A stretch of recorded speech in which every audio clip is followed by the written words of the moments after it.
One man who definitely enjoyed Monaco this year was a 1998-99 Formula One world champion, Mika.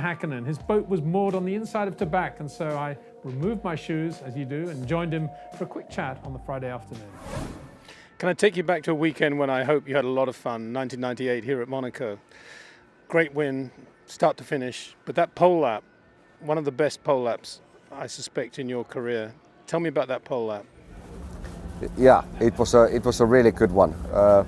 Every time when I went on the track, I knew my lap time would be better because circuit was getting better. The car was performing better all the time. But you know, my teammate was giving me such a hard time, David Coulthard. And before my last stint, when I went out, David did again better time what I had, and I was thinking like, wow, how I can beat that time. So I really need to put all my effort, all the focus, all the concentration to that lap. That way I can make it. And it's funny here in Monaco, you know, when you enter the very first corner in Saint-Devote, if you make that corner perfectly, you know your lap gonna be good. If you have a little bit understeer or oversteer, you know already that way, now I gave too much stress for the tires. That way you're not gonna make it when you go through the casino area. So that lap, everything worked perfectly, and I got the pole. But how did you get the tires to work through Saint-Devote? You did something special under braking. Yeah, I mean, absolutely important is how you warm up your tires before your fast lap. It's issue even today, the same story, what is important is that way you can look back your previous runs, not only in the computer but also with the feeling that you can learn from your mistakes and to learn what you had to do different to go quicker. So you came out of the brakes a bit sooner, braked a bit earlier, got temperature into the tires? Yeah, that's correct. That's correct. Yeah, well done. Engineer told you to do that, or was that a Mika Häkkinen thing? No, it was not engineer. Of course, at that time already we had a lot of data to study, but sometimes that doesn't help. Like I said, it is about the feeling, what you feel. Tell me about going into the swimming pool on that lap as well, the fast bit.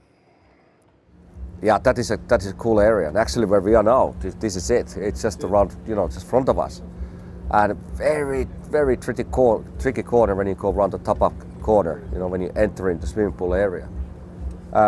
Very difficult because when you're entering, you come really such a high speed, and middle of the corner, the circuit drops down a little bit. So when you turn in, everything is fun, everything is good. But middle of the corner, always, you got a bit understeer. So you really need to have a lot of courage to do it flat out. And as soon as again, when you make that corner nicely, you know the rest of the swimming pool area gonna be just fabulous. And it's a great feeling also for the driver because there's a massive grandstands here. You can see the people cheering, and you can see that, you can feel that. Finally, Valtteri, can he repeat Nico Rosberg's feats at Mercedes alongside Lewis? Valtteri keeps improving all the time. And he's a late breaker now, like you. Yeah, when I was racing, it was constant learning. Being a teammate for Ayrton Senna, Nigel Mansell, Alan Prost, talking about David Coulthard, Martin Brundle, great drivers. So non-stop you keep learning. Your talent is there, great. But what's happening around your talent? How you can pick up the good things? What do you have to learn? So you have to keep such an open mind all the time. So Valtteri is doing very similar journey in his life. He's all the time studying, takes a little bit there, he gets all the time better and better. And it's great to see what he can achieve. It's like many years ago when I was a young kid, when I was racing Formula One in '91 example, I went to see the James Hunt very often because I was so serious. I was so serious guy. And every time meeting with James Hunt, James said to me that way, Mika, remember to have fun. But how can you imagine, driving 300 kilometers per hour and try to have fun? So, but I did realize later on those advices what he gave me. That way, whatever you do, enjoy what you do and you make a better success. What I have seen so far now, everything's just moving more and more to social media world. And because that, let's call it the social media world and all this internet is still a baby. I'm very excited about it because it's a little bit like racing team. You need a great designers, you need a great mechanics, you need a great marketing programs.